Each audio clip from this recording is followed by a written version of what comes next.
You are all doing very well. Today was pretty rough on the court case. We're doing the penalty phase for Nicholas Cruz, and it was shockingly brutal today. Unexpected, I guess. We you get opening statements. They're um, fairly calm, and given the whole status of the murders of 17 young people, and then they just started the shooting video audio, so it was pretty horrible. So if you have trauma and you had watched it, it was quite triggering. Now then, I had not planned on going live tonight, but I ran across some information related to Kaylee Jones, or Jillian Page, if she goes by her birth name. And this case is not really getting very much attention. The it's a bit disturbing that there isn't that much attention. I did find several people on Twitter, and I've reached out to them just because I know that they're talking about it and covering it. It's a weird one. Okay, so I did the introduction to it yesterday. I immediately got a few comments from people that were aware of Kaylee, or Jillian, that were aware of her situation, and all of the comments that I did receive were comments like, "Have you seen the parents? The parents are kind of freaky. Have you watched the videos? Have you done a behavioral analysis on the parents?" And I thought, it is common. It's the norm that usually when a child goes missing, or a spouse, turns up dead, that, yeah, 9 times out of 10, the culprit is the family member. But a young girl this age, and she's beautiful, she is a target for, even if she herself is not engaging in high risk behaviors. She can be targeted. She can be picked out of a group. And if you are a trafficker or a pedophile, then you can become a target with no misstep on your part, that you did nothing wrong. So I was doing what my subscribers asked me to do, which was look at the parents, do a behavioral analysis on the video that we have of the parents. So that's what I was doing this evening. Um, and it doesn't look good. I'm gonna be straight up about that. It's uncomfortable. Now that I've looked, I can certainly see why this family has become the target of some social media bullying.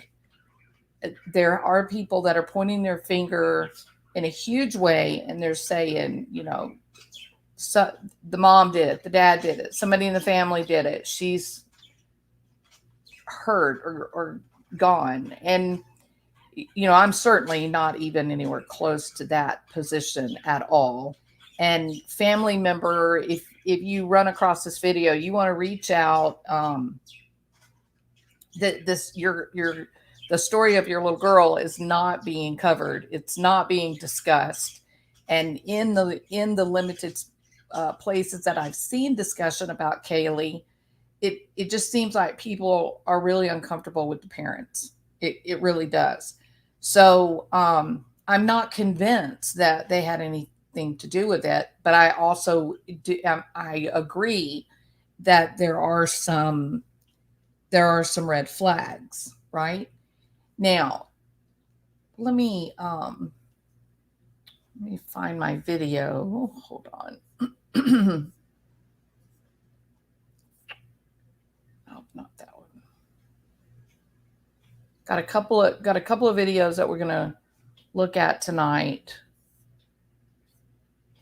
And this is not, please don't get me wrong. This is not. Sorry about that.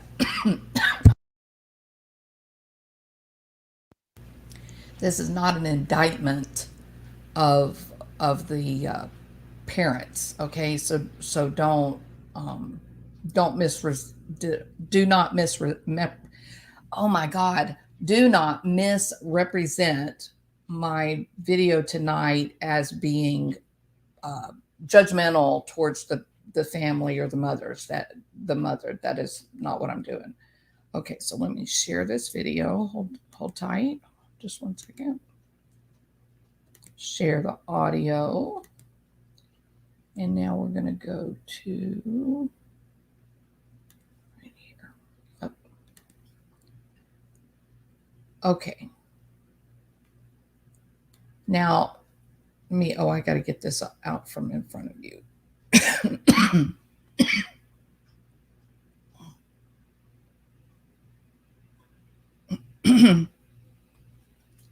I hate when my notifications come up and block me from getting to my desktop. Sorry about that.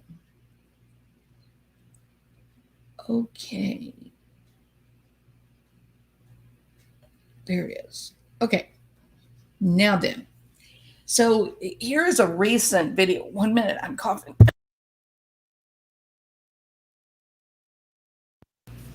So here is a recent photograph of Kaylee Jones with our puppy. She's a beautiful girl. No question. She is lovely. And at 5'8", 135 pounds, not only is she beautiful, but she's also, she's 16. She has the body of an adult female. And so being diagnosed with high functioning autism, it might be that she legitimately could become a target of online predators. True. So that is something that it is troublesome, and I'm kind of on my soapbox about parents being very limiting unfettered access to the internet. Any kid under the age of 18 should not have, in my opinion, unfettered access to the internet, hiding out in their room, being able to look at or communicate with whomever they want to communicate with online. The safest route so that the young people in the family have access to the internet when they want it, or access to social media, but still be safe, is to have a desktop computer in the family area where the screen is easily seen from mom and dad's chair or from the kitchen. And it's not because you don't trust your children. It's because you would not let strangers come into your home, would you? You wouldn't leave your 16-year-old daughter or your 13-year-old son. You wouldn't leave them at home alone and just allow strangers to walk in and out of your house and have conversations with your kids. You would never allow that, never. And yet, aren't we doing that by giving our kids internet on computers and video consoles and telephones, and they could communicate with whomever they wish with no level of oversight. So we don't know who the people are that are communicating with our kids. We have no idea what they're bringing into the lives of our children. So keeping the computers out of the bedrooms, keeping the screen available where anyone can see at any moment what that kid is looking at. I mean, let's face it, if your child is looking at Facebook, there's not going to be any shame involved. They're not going to be like, don't look, I'm embarrassed. It's that you've got to think about it, because the influence that's coming through the internet is very powerful. Think about the friends that you've made just on YouTube. Like we make friendship groups on YouTube that are really important to us. Our kids are doing the same exact thing, but you don't know who they're befriending, or better or worse yet, who is targeting and befriending them. And that's sort of that's exactly what tonight's video is about. So to address, first of all, the request of so many of you guys who have expressed concerns about the parents and are asking for some level of, I don't want to call it analysis, but maybe just sort of watching an interview with the parents and just kind of checking in on our immediate reaction if the video feels comfortable. So that's what we're going to do first, and stay with me through this, because I'm not blaming them, not at all. I'm going to show you two sides of the coin. I'm going to show you the immediate visceral reaction that people are having to the parents, and how if you've foreclosed on this idea of this investigation, that you've already foreclosed on the idea that the parents did something that resulted in this young lady being missing. Then I'm going to challenge you with information that I found today online. Okay, so stick with me throughout this. Don't have this knee-jerk reaction. How horrible of you to... No, don't do that. Just stay with me and hear me out here. So here's the first reaction. People having a very negative reaction to the parents of this young lady. She went missing. She's so silly. Silly. And when she laughed, it was an uncontrollable laugh. And this was quite a bit. I missed our trail rides on our horses because it was Kaylee and I time. Now coming up at 6. Okay. Uncomfortable, right? I mean, we got a lot of things going on in that really short clip. Part of me wonders if the interviewer didn't edit to try to make it not look so bad, because overall looks pretty damn bad, doesn't it? So first of all, let's pay attention to the words that are used, her semantics. She's so silly. And when she laughed. What? When she laughed, past tense? It was an uncontrollable laugh. Was an uncontrollable laugh. So still past tense. And this was quite a bit. I missed our trail rides on our horses because it was Kaylee and I time. All right. The other thing that stands out besides that whole verbiage, the semantic problems of the mental image that she has of Kaylee in past tense, rather than Kaylee's alive right now, she's just somewhere else. My son lives in another country right now.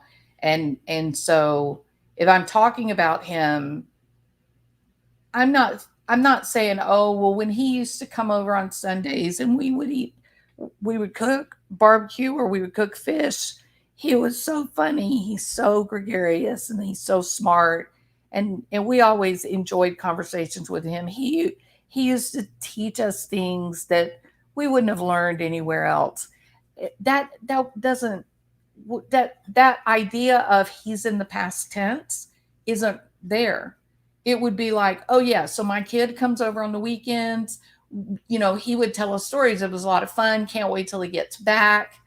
The way his mind works is really interesting. He is brilliant. right? Not, oh, he used to be so funny and he was so smart. He was so smart. No, he remains smart today. He is smart because he exists today. Now, if I talk about my dad, who passed away several years ago, then I would talk about him being, my person and how funny he was and all the things he's taught me. And I might marvel at his kindness and his intelligence and his level of accomplishment in the past tense because he's now gone to heaven. But my son, he's here. He's just in a different country right now, right?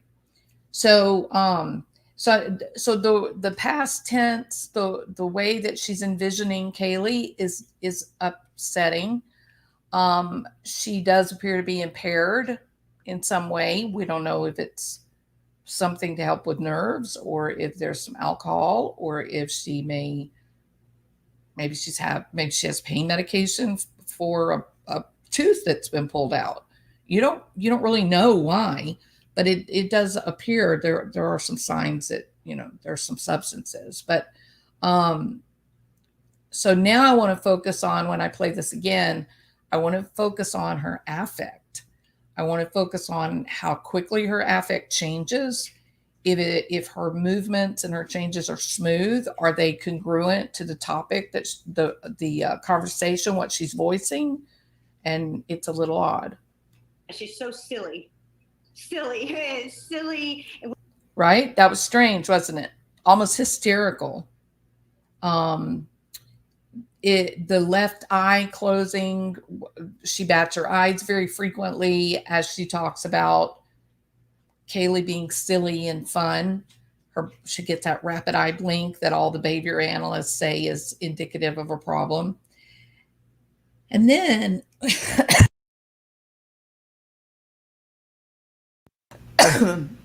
then I want to draw attention to the dad here. Okay. Now, the mom blinks 13 times in this teeny tiny limited clip. I mean, it's a quick, I mean, they edited the hell out of this interview, so you don't get to see much of them at all. But let's count how many times the dad blinks.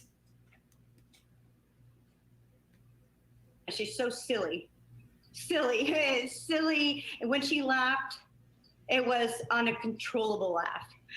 And this was quite a bit. I miss my. So just curious, put into the story, how many times did he blink? I just want to see what you guys think. Yeah, I agree, Vicky. Yeah, that was my first thought. Yeah. How many times did he blink? Oh my God, Brooke, I have been sick for days. I'm just, that's one of the things I'm doing right now is trying to keep upright and keep coughing and, yeah. I didn't see him blink. I think right in the very beginning, it's possible that he may blink just a little bit. Didn't see him blink. Maybe one. Yeah, maybe there was right in the beginning. If I'm really, really, really, really being, quite liberal in my assessment, it's a possible little blink in the beginning. He sort of reacts as she moves forward and does that hysterical laugh. He seems to have this reaction to that. He is very tightly controlled. His mouth, he is clenching his jaw. Did y'all notice that? He is holding his mouth closed so tight. And he's just like a statue, like he is stoic. I mean, it's, and I think it's that contrast between he's just this immovable stone object and she's just nearly hysterical, right? And I think that is throwing people off. I think, I mean, look, I'm gonna be totally fair here. People do not have kind things to say about these two parents. So let me ask you this. If you were an investigator, would you be comfortable with the two parents? If you were the investigator and you were comfortable with what they were saying, put a 1. If you were the investigator and you had an uneasy feeling after talking with them, put a 2. And let's see where we stand on that before I go forward. And remember what I said, stay with me because I'm about to show something else that's going to make you question why, this feeling so sure that the parents had something to do with it. And while you do that, I've got to turn a fan on because I am sweating so bad. Hold on, I'll be right back.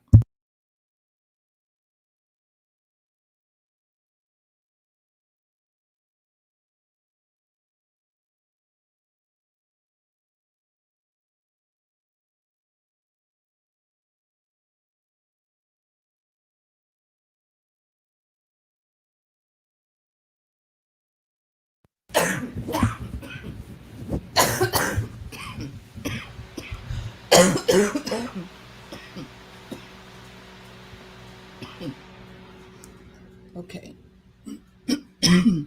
Nobody else is going to put in their 2 cents worth, huh? Okay.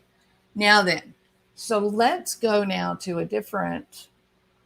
Oh, no, no, no. Before we go to the different video, we're going to watch this same clip one more time.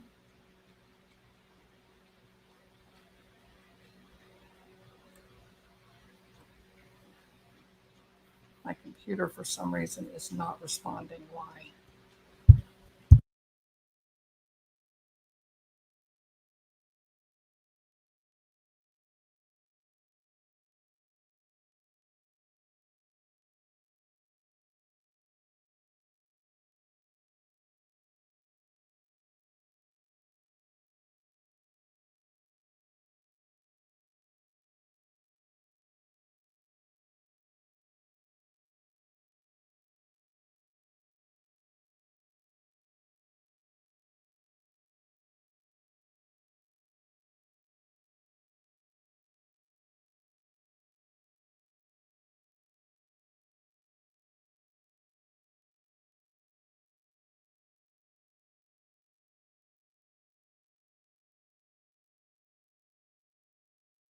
Since she went missing.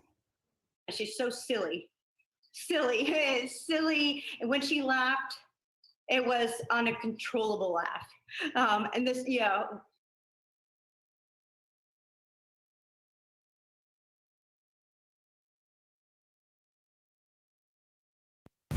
Okay, so now we're going to watch it.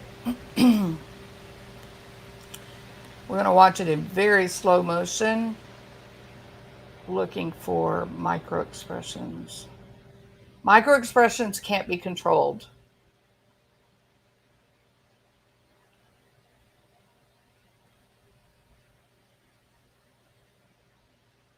Okay. So let's look for micro expressions and see where we are here.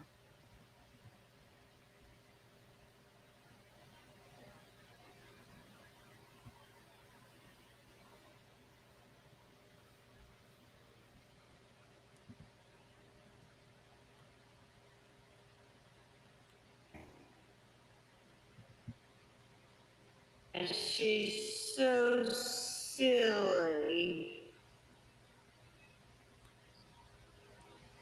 Okay, so this I would call a micro expression because there's a change in affect and it's you can see that she's having an emotional reaction before she almost hysterically changes and begins smiling and acting like she's having good thoughts of Kaylee. This doesn't suggest good thoughts. There's almost, when she first says she's so silly, there's almost irritation, I think. See how she's kind of clenching her teeth, closing her eyes, trying to keep it out. Now, does that look like a woman who's having an enjoyable memory? Does that look like a woman who's thinking about her child being funny and enjoyable and silly? And she has the memory first, she experiences it, and then there'll be that expression, that initial outside of her control. It comes naturally, and she can't control that. First comes out, then she can put up the facade. Then she can give the impression, just like the same thing with Chris Watts. Saw the same thing on the front porch, um, almost laughing. Then he would catch himself and try to hide it. It was very odd. In this case, she doesn't seem like she thought it was so silly. She seems like she might have been irritated with Kaylee.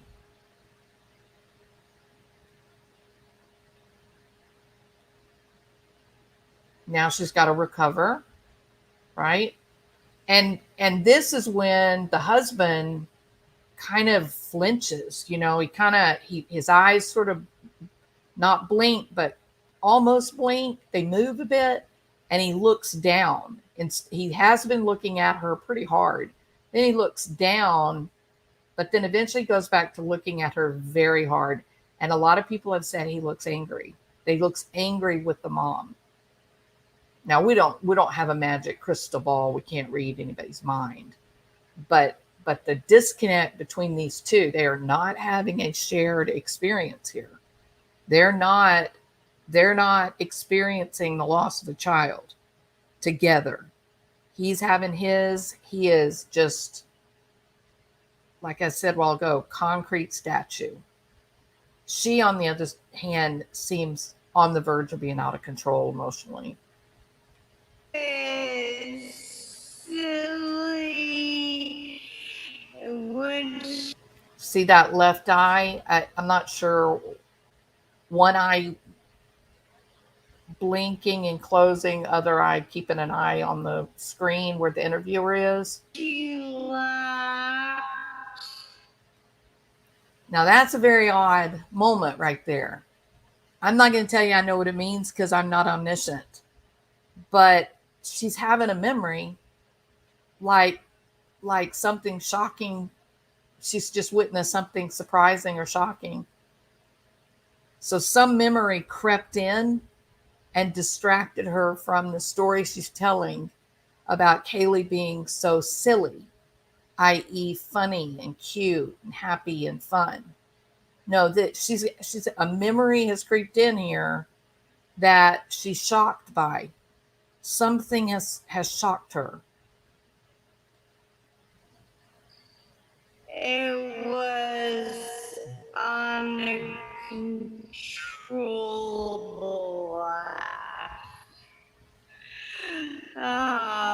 Did you hear her kind of almost gasp? I mean, she is on the verge of, emotionally, she's out of control here.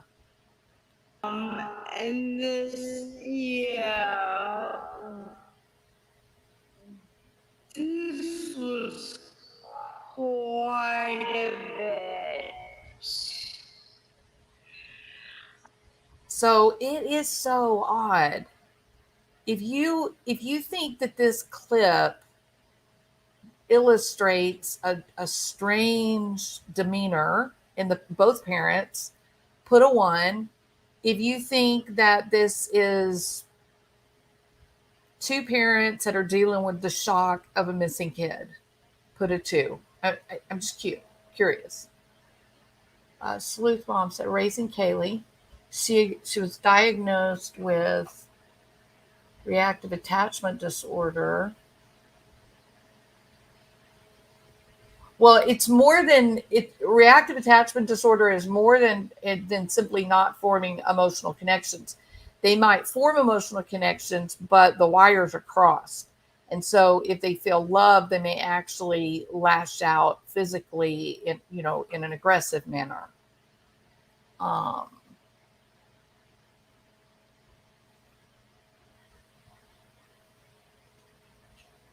There is so much behind the scenes in this case that a lot of people don't know or understand. Having talked to the parents on many occasions, I can tell you that there were a lot of difficulties. Yet, I don't know, Sleuth Mom, if you would be comfortable coming up on panel. I can put a link up here. I certainly don't want to put any pressure on you. But if you would like to come up and kind of educate us, that would be wonderful. If you don't want to, I certainly understand that. Okay. Oh, good, good, good, good. Now, while we're waiting on Sleuth Mom to kind of get connected here, I've got something else that I want to share with you guys. And that is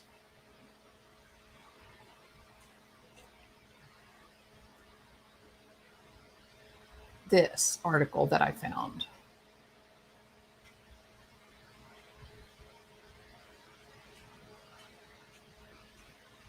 Okay, now then. So I found this article. Okay, so here's Sleuth Mom, and you're muted. Let's see. Unmute you and add to the stream. Hi, Sleuth Mom. Hi, how are you? I'm doing great. I'm quite excited that you decided to come up on panel. I appreciate that.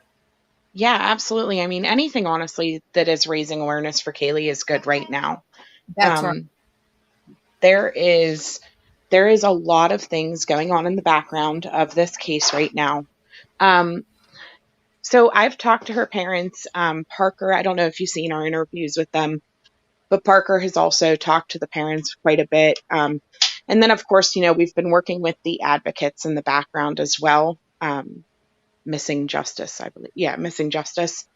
And so there's a lot going on in this case that people are missing. I will say, by my own admittance, Danny is not the most lovable, cuddly guy. He's definitely very distant in his feelings. But that doesn't make him a murderer. Do you know what I mean? Or like that he did something wrong.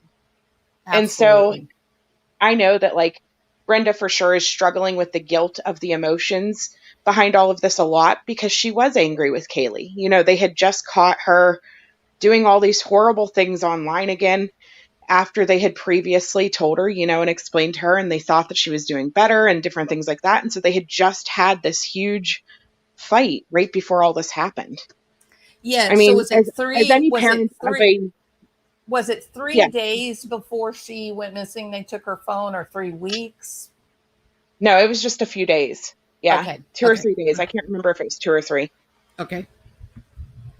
So, I mean, all of this was just really still very fresh whenever she ran away. And I will tell you that the FBI have gone there. They've, checked the roof for footprints, things like that. They took all of the devices in the house, everything is gone. They took everything. And they have found conversations that she was having with people online.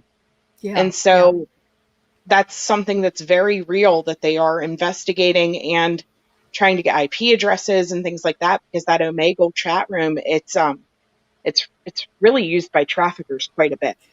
Yes. And when I saw that in one of the articles about that they had found a link with the Omegle social media, my heart sank. That, It's a terrible place. Yep. Absolutely. And so, I mean, I don't know. As far as the family goes, I understand 100% what everybody's saying. Do you know what I mean? I get it. But having heard them cry, having seen the emotions, having listened to their frustration as everything is being speculated, and, people are tearing them apart for every single word that they say. I see that side of it too. They are. Yeah. And so it's hard. It's hard. Because they're to the point where now at this point, they just want to close off and basically hide from the public. But at the same time, they want their daughter's story out there. Yes. So it's like the conflict of emotions within themselves even as to how to continue to proceed with this. Right. And not being able to make use of the social media to spread awareness and to get eyes watching in every state and every country around the world. They're cutting off from a really valuable resource to try to locate her, especially if she's a runaway. And it's not just the parents that are getting harassed. I want to point out there's actually a YouTuber who has been texting Hunter every single day, multiple times a day. He blocks her. She gets a new Google number. She texts him again. And so it's like a nonstop Why? harassment because she believes that they were abused in this house. And he has said, very plainly, no, it didn't happen. We were never abused, things like that. But she does not want to listen to that. And she just continues to harass him. And it's just like, it's God. ridiculous because the speculations that we put out on our platform ultimately leads to these people being harassed. Yes. And that's why when I started this, I was saying, now y'all don't leave, don't take it that I'm coming Right, against the parents, because I'm trying to show you something to right, learn, not to have that initial emotional of, oh, something's wrong with the parents, they must have done something. Because there's some right. other things happening in Georgia that really warrant attention where Kaylee is concerned. Exactly. So And yeah, honestly, there was a trafficking bust earlier today. 7 teens were rescued, about really. 2 hours from Kaylee's house. And I don't know if Brenda has heard anything yet. I did reach out to her and be like, is Kaylee one of these teens? Because what are the chances? While they're digging into all of this Omegle and things like that, that there would be a trafficking bust in the news today. Yes.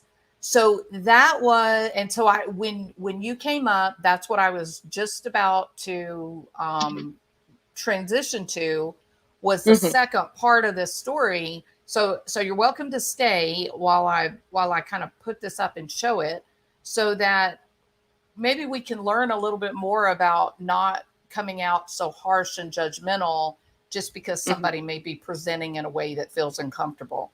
We Right. really, we look what we did with that mother and her baby that were kidnapped in Austin, and Okay. it was her best friend ended up murdering, but they were ready to hang the father, from the highest Hmm. tree.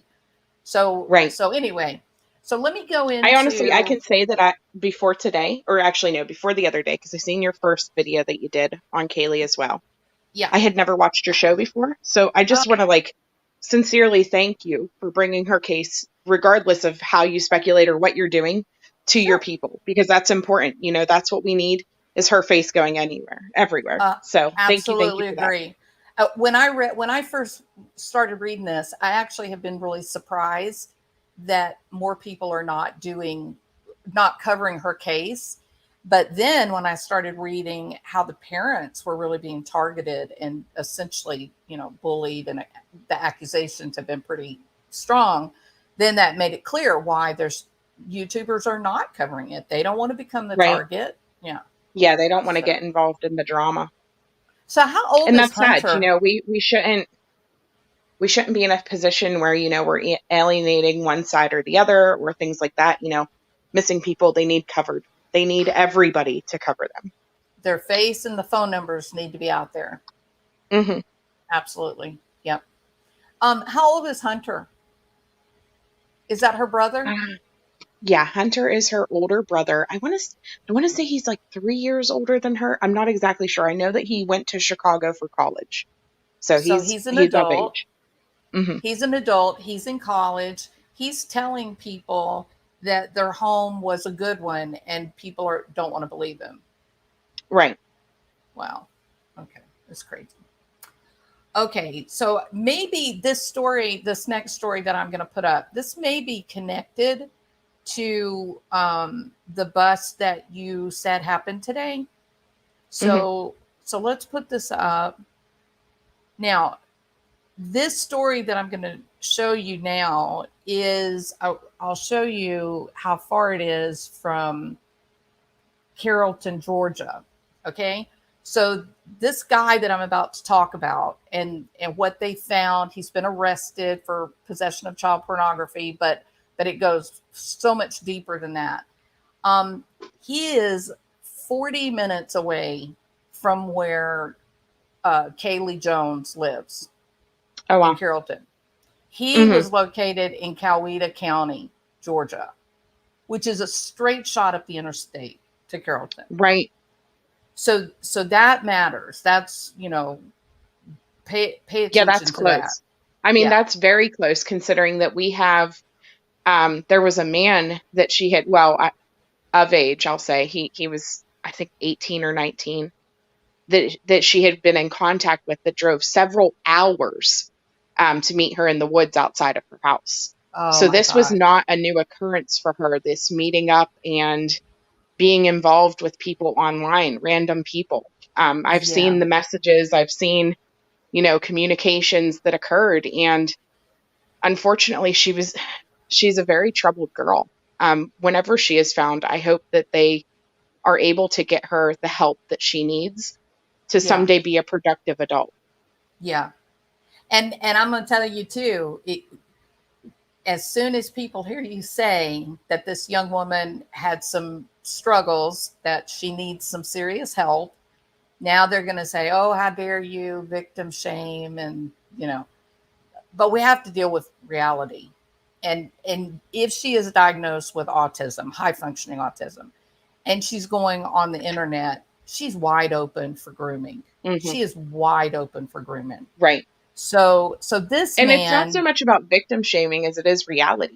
Even if it is her absolutely. parents' relationship that drove her to run away, or whatever occurred here. Right. Even if it is that relationship dynamic and the struggles that they've had her entire life, because of her RAD, because of her other diagnoses, that's still there needs to be a way to mend that broken relationship, or an alternative living situation is Hmm. going to happen for her to continue to be productive in life.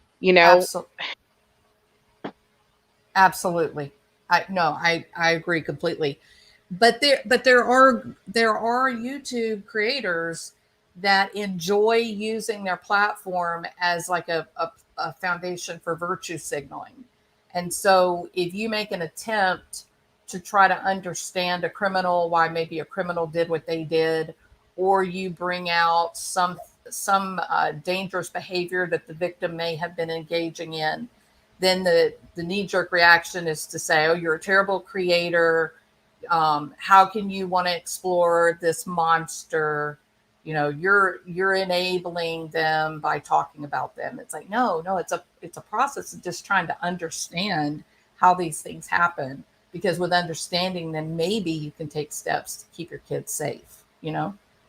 So yeah. So anyway, so this guy, Joshua Allwine, this was reported yesterday on the 17th. He was arrested in Coweta County where he lived, and he is currently being held on charges of possession of child pornography. However, and this is what made me immediately think of Kaylee.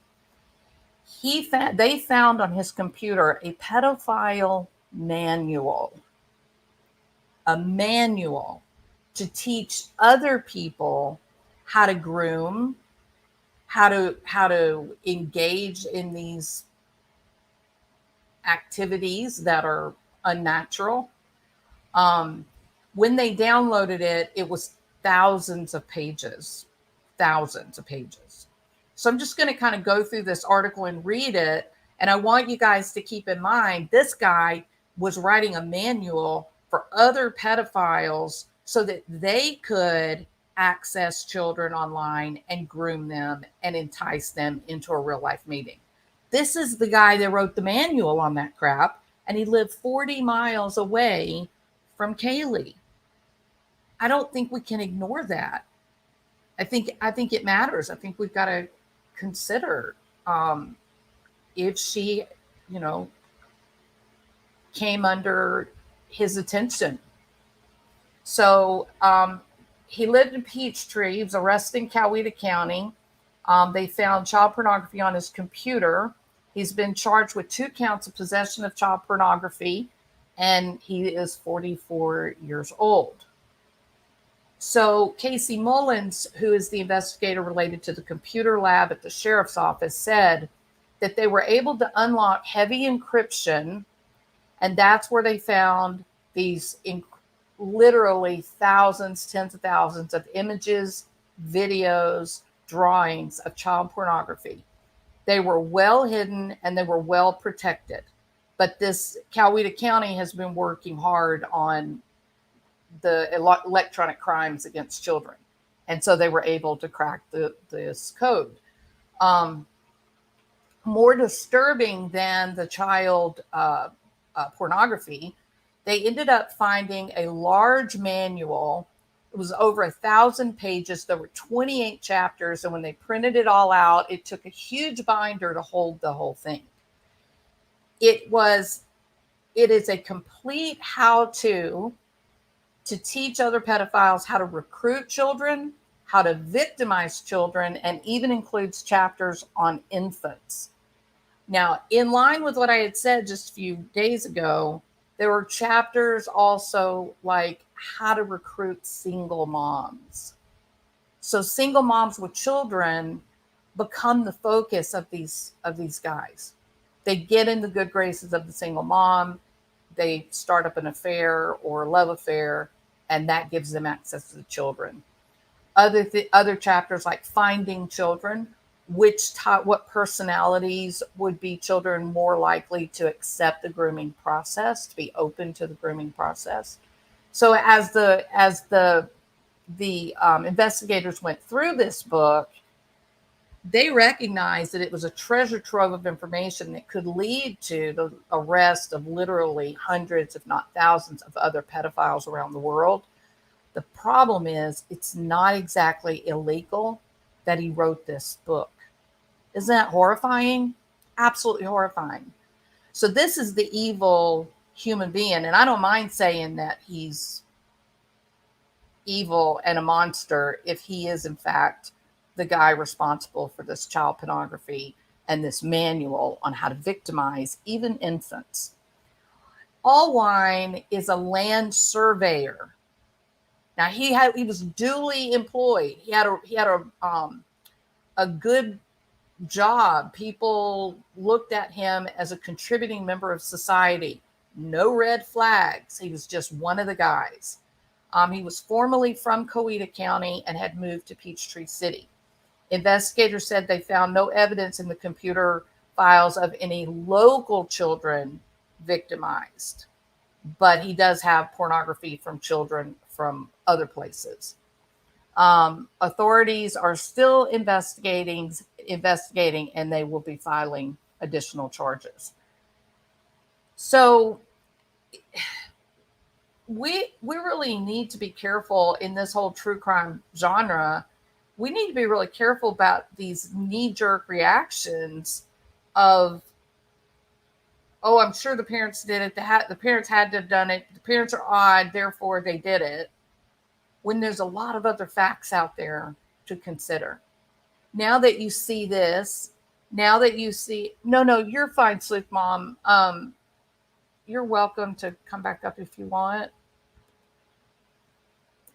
I really do appreciate that you've talked to the parents and that you have information about Kaylee and the challenges that the family has been dealing with.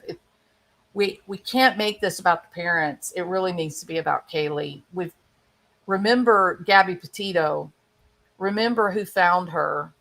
If that mom and dad had not lost a child themselves, and so they were attuned to missing people's cases, they were true crime aficionados, and they were on a camping trip, and they were in the most obscure backwoods place, and just driving past that van, they remembered.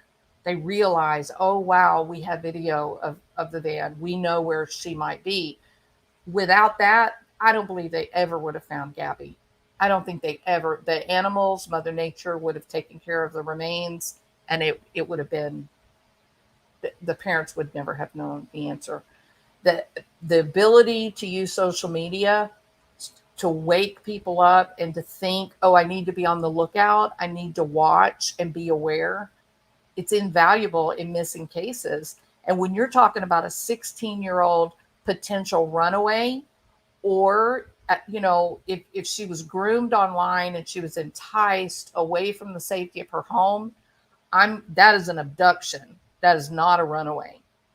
So whether the parents are having trouble at home, arguing and fighting, or they're the teen feels like the parents are too hard. None of those things matter at this point.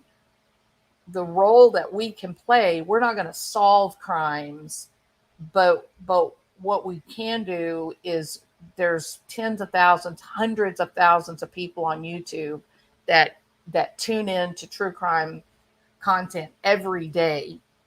And if we can get the eyes looking, if we can get people, you get 10 people in Idaho, 10 people in Minnesota, 10 people in Connecticut, 10 people in Hawaii, 10 people in Alaska. If every state's got 10 people, every country's got 10 people looking, you may have another Gabby Petito case where they see, someone who's just riding down the road looks up, and all of a sudden there's Kaylee Jones walking down the sidewalk. There she is. And because you've been watching online, you've seen her picture, you've heard her story, you don't just let it go. You immediately call the cops and say, hey, that girl everybody's looking for, she's down on Main Street right now. I saw her walking. This is what she's wearing. So we don't want to stop the conversation because people are wary of the parents. We need the parents talking and getting. You remember the frustration of Barry Morphew refusing to engage. Do y'all remember that? That was one thing that people couldn't resolve. People kept feeling like, why isn't he making use of social media and drawing attention to his wife? Or if he does think she's kidnapped, why isn't he trying to humanize her to the kidnappers and let the kidnappers know she's loved, she's a human being, she helps other people, she's kind, she doesn't hurt others? And he wasn't doing any of those things. In fact, it was sort of out of sight, out of mind. He also is not a very good communicator. He doesn't talk much. He's pretty shut down and quiet. But when families can be vocal and they can get their story out there, get people interested in their child, talk about like the horse thing with Kaylee. It's such a good angle to get people discussing Kaylee and showing her picture, showing videos, and get people aware and looking and paying attention to the community around them. She's been gone a month, Rabid. She went missing June the 14th. So she could be anywhere. She could be in any country. She could be in Italy. She could be in Belize. I mean, she could also still be in Georgia. She could be in Tennessee. And with this joker right here, Joshua Allwine, who's, got this 1,000-page primer for pedophiles on, pedophilia for dummies. First you do A, then you do B, then you do C. It's obscene. This is as obscene as it gets. And when you're talking about a guy who is only 40 miles from Carrollton, who it's a quick drive there. She'd crawl out of her window. Who'd she get in the car with? What if it's this guy? You want her with this guy? So we've got to her story deserves to be told. She needs help. She's had a rough young life. She needs people that care. And right now, bashing the family, bashing the parents, regardless of whether you think their mannerisms might be a little off or they seem out of step with one another, regardless, none of that helps find Kaylee. Finding Kaylee means getting her picture out there, discussing her, making her prominent on social media so that someone somewhere riding down the road will look out their car window and go, oh, wow, that girl looks just like Kaylee Jones. Right? Okay. Anybody have issue with what I've said? And I'm Sleuth Mom. I am so thankful for you to come up and give us some insight. Tell us a little bit about Kaylee and some of the challenges that the family was having. That goes a long way for describing why the parents might be a little off. They're dealing with a young lady. I mean, reactive attachment disorder is a monster condition to have to live with. It is very difficult. There are people that have adopted children that were severely abused in their younger years. They had developed a detachment and a reactive attachment disorder, and it becomes dangerous for the other kids in the home, becomes dangerous for the parents, and sometimes those parents will ask the state to take those kids back because it is a heartbreaking condition. It is a difficult condition to treat. So I'm not saying that I do know that she had it or she doesn't, but Sleuth Mom came up earlier. She and her YouTube partner, they have been in contact with the family. She has spoken with the mom and the dad, and the mom and the dad have been targeted in exactly the same way as Summer Wells' parents. And so they're freaked out now. They're just like, why are we going to go on social media if basically everybody's going to say we did it? That's not going to help find her. And so they're kind of shutting down and backing off from the story. Snow Lion, same with cats and dogs. Have they reached out to the biological parents? I do not know that, Brooke. I'll try to stay in touch with Sleuth Mom. Like I said, she can get accurate information from the parents. So I'll go over there when we finish tonight. I'll go over to her channel and put the question out if the biological family has been contacted. Rabbit, you want to come up? Hey, critters, welcome. Had they reached out? Salmon Cats and Dogs. Hello, just stream on. Oh, just saw the stream on. No, I don't want any updates right now, please. Okay. So that was really the point of my Not So Basic. Brooke said the adoptive parents of missing Georgia teenager Kaylee say they have faced online harassment in recent weeks since the 16-year-old disappearance caught national attention. So have they gone on like a CNN or Fox News? Have they been featured on any of the mainstream media outlets?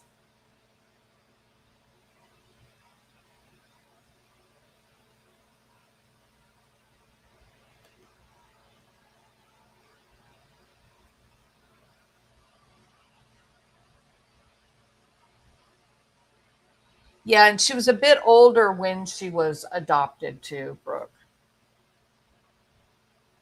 She has a brother, Hunter, who is in college. So he's doing relatively well, right? I mean, it sounds like he's healthy and doing what's appropriate for his age group to do. He has said, he has spoken out and said, we grew up in a house with, our mom and dad, and they were good to us. We didn't get abused. We didn't have any of those things happen. But you know how it goes. You know how y'all know how this social media thing goes. Some creators enjoy bandwagoning onto specific cases and finding a monster, right? And I would say this guy right here, there's your monster. There's your monster. You need a monster? There he is right there. He's the real deal. It's not bad enough that he wants to consume children and take away the futures of their lives. He wants to train other people how to do it. He's been so successful at it that he wants to teach others how to do it so they don't get caught either, so that they can be successful. There's your monster. That's who you're looking for. Kaylee's just a little girl that needs to be found to get the help she needs. Police said Kaylee may have met up with someone she met online. Her parents fear she's fallen in with the wrong people. Kaylee requires medication, and her dad says she is vulnerable. Yeah, so she's identified high functioning autism. We've learned tonight from Sleuth Mom that she has been diagnosed with reactive attachment disorder. Reactive attachment disorder is its own burden on earth. It's a big diagnosis. It's a big diagnosis. It's uncomfortable. It's heartbreaking for the person who is experiencing it, and it is heartbreaking and difficult for the people that love the child that's diagnosed with RAD. I mean, sometimes it can be so extreme that they have to put a lock on the child's door so that the child with RAD doesn't get triggered, act out in anger, and maybe hurt one of the kids, like when they're sleeping and such. My computer is trying to update. I told it not to, but it's trying very hard to do that. So we may be fixing to get disconnected. I hope not. Sleuth Mom, there was a question a few minutes ago. Do you know if FBI or anybody has spoken to the biological parent in case she may have tried to reach out? If she still goes by her biological name, at times she might have reached out to the bio mom. Burden of Proof says they took her phone away about 3 days before she ran away, but the parents allowed her to use her computer to do homework.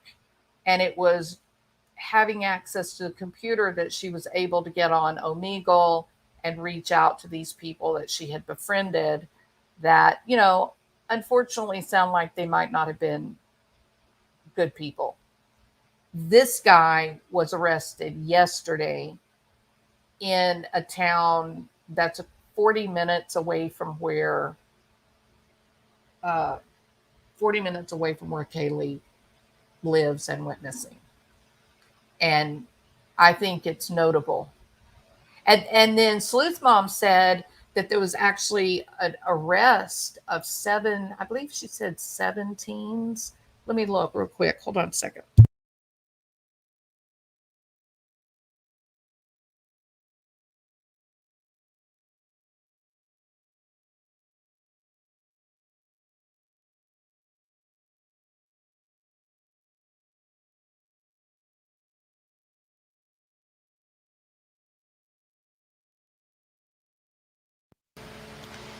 Okay, I see a 2019 arrest.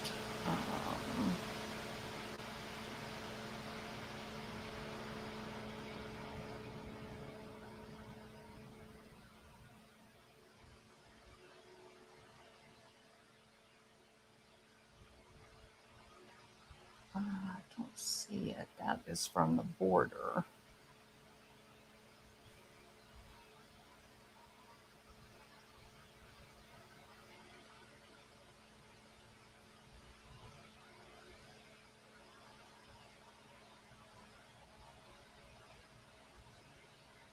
Here's something, June the 16th, 2022.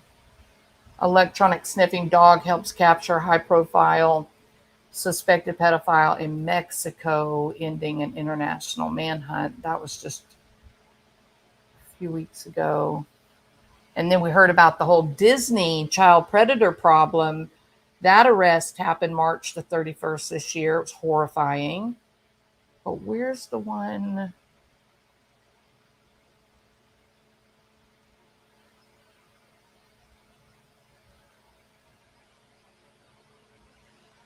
Oh, I'm not seeing it. Was it in Georgia, Sleuth Mom?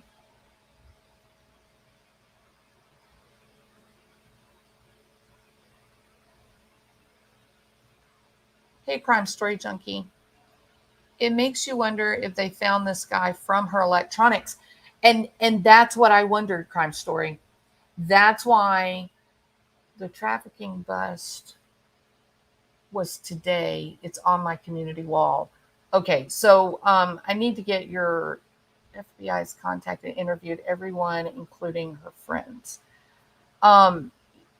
So I'll get the trafficking bust from Sleuth Mom's community post, but let me just say this.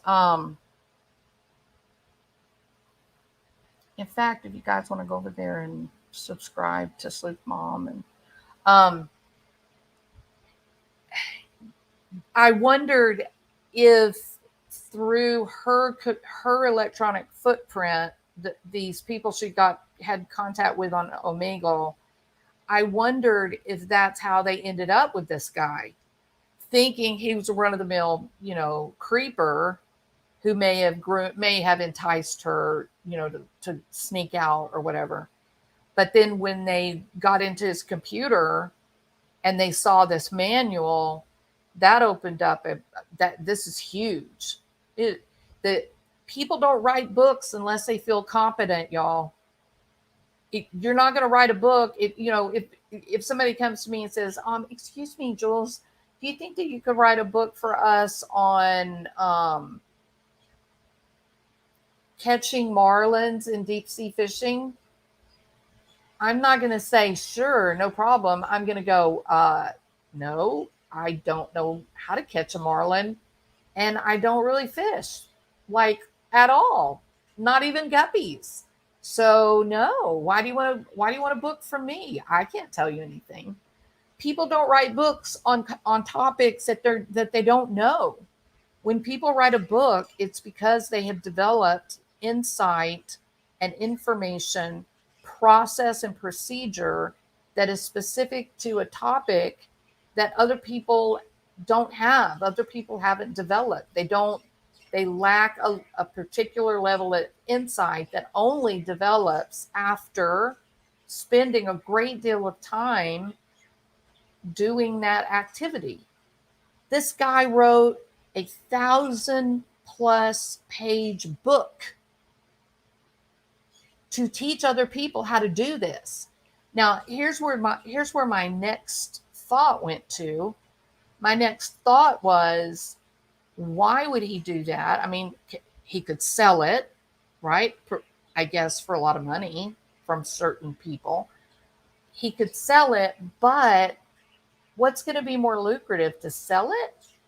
Or if you're making money trafficking, selling photographs, what if you're able to train other people to do it and make the pornography? How much more money can you make? You see what I mean? So when I read about this manual and the detail that they gave us in the article, the detail for like the chapter headings, and I mean, this guy wasn't just talking about pedophilia. It's a how-to manual. It's teaching people where can you find the kids? How do you know which children are going to be open to your grooming efforts, as opposed to which children are going to scream, stranger danger and expose you? There's even a chapter on how to manage single mothers. That ought to scare the hell out of you.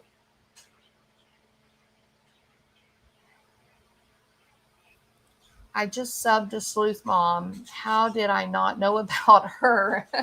There you go, Sleuth Mom. So Donna Burns, she's a faithful and loyal YouTuber. So she will definitely be there watching your content, Sleuth. YouTube is such a big world. Thank you for coming to check out my corner of it. All right. It is sick, Diane. It's terrifying. It is really frightening. So let me go over to Sleuth Mom's channel and get the information on the pedophile bust.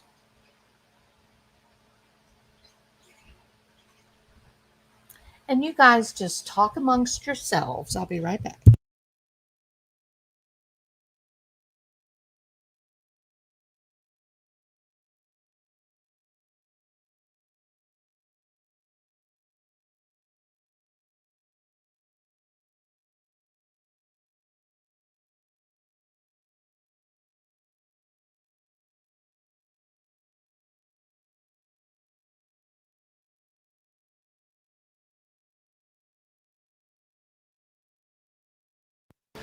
Okay, so I'm on Sleuth Mom's channel. I'm subscribing.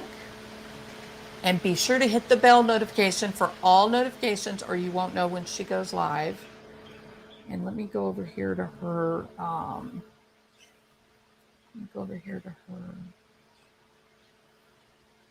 community post.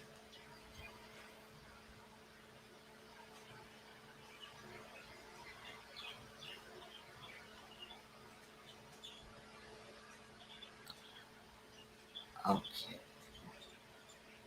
Another one bites the dust. Job well done to all the agencies involved in this bus.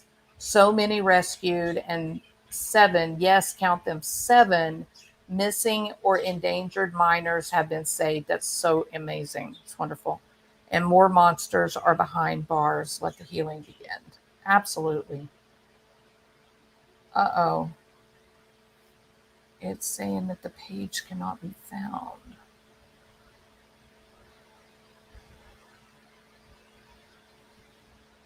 Strange.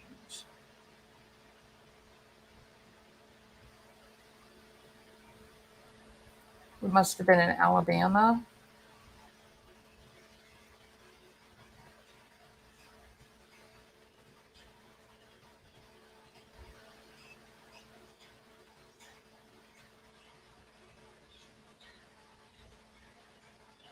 Oh, Mickey Rooney died. I found it by Carol Robinson. Yay. Okay. Okay. World Games human trafficking operation leads to rescue of several victims, including children, with dozens of arrests. And this article was written July the 18th at 4:39. Dozens of people were arrested, multiple human trafficking victims identified and helped, with 7 missing children recovered. It was a month-long operation surrounding the World Games in Birmingham. I think I'll go ahead and share this, what I'm reading. The article is written by Carol Robinson. Let me share that page.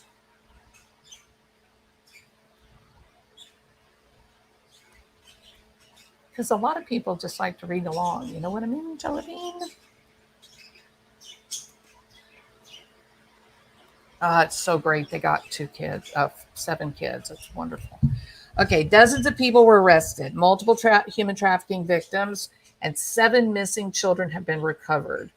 Homeland Security investigations carried out the extensive operation as part of the World Games Human Exploitation Task Force, authorities said on Monday.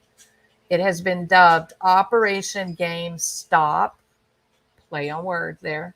The effort targeted human exploitation-related crimes, drug trafficking, and other public safety threats leading up to the World Games, which began July 7th and ended on Sunday. It's so great. Oh my God, it's so great.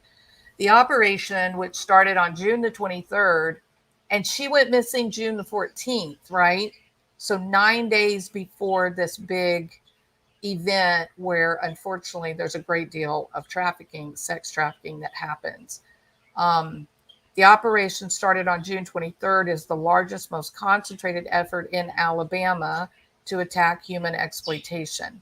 The initiative included training more than 80 hotels in the Birmingham area on the signs of human trafficking, as well as 3,500 volunteers and athletes.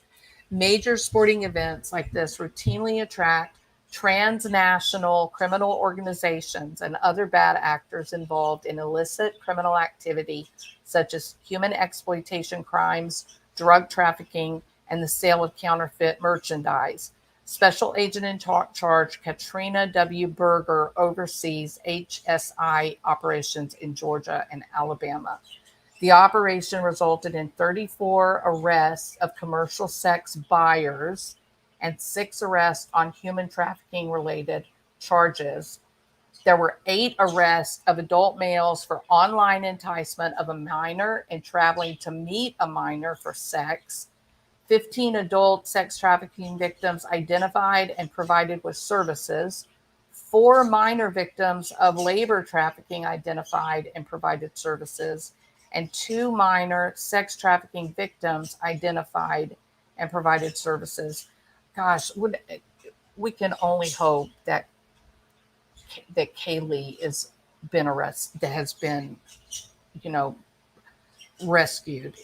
Not that we would want her to be a part of this, but if that's why someone might have taken her was to make money off of her, it's better to find her and get her into a safe place and get her some help than not. There were 11 minor victims of online sexual exploitation and sextortion. 7 adult labor trafficking victims identified and provided services. 7 missing and endangered minors were located and recovered and provided services. 9 felony drug arrests. 1 arrest of a fugitive from Michigan on charges of felony impersonation of a police officer. Over a dozen outstanding state and local arrest warrants served on people encountered, including 1 for attempted murder. Seizure of 9 firearms.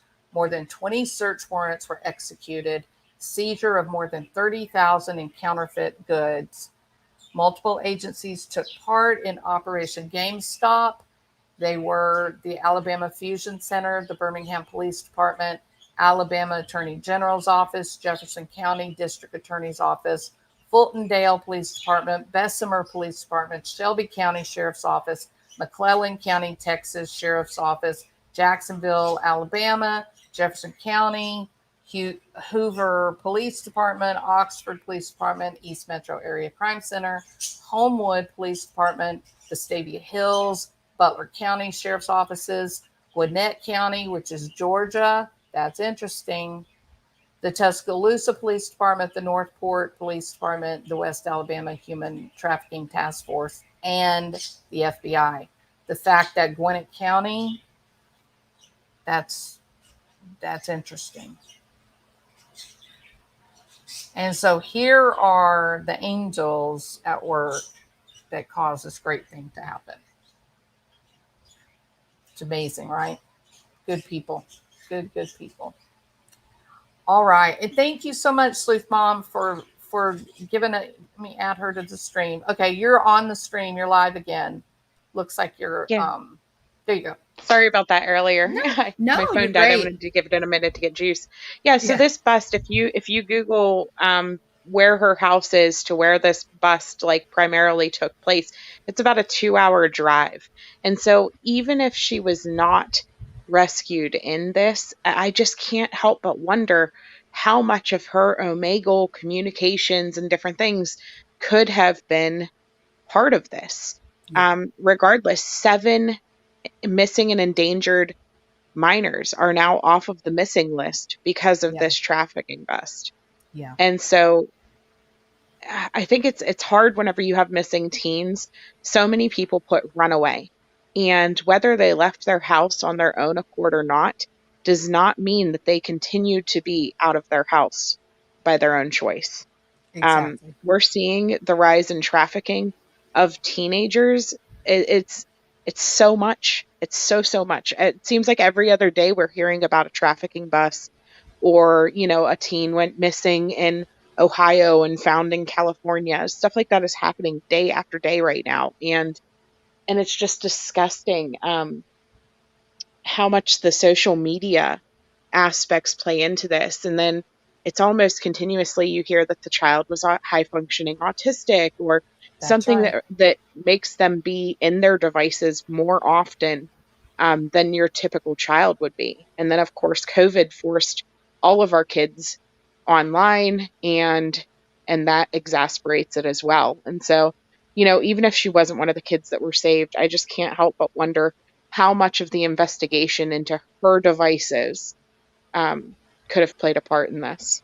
No, I agree completely, Sleuth Mom. I agree. And you look at the dates of this, it's hard to ignore it, right? I mean, they started this operation on June the 24th or 23rd, and she went missing, what, 9 days before that?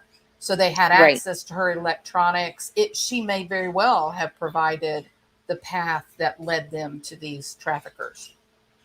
right. So I just hope they find her and she's safe. It's really sad.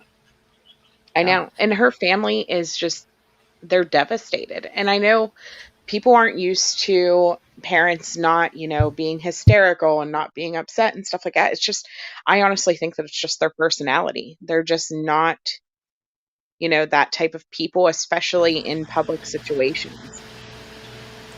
yeah. So what do you, what kind of work do they do? Like do they have a farm? Like what's their lifestyle?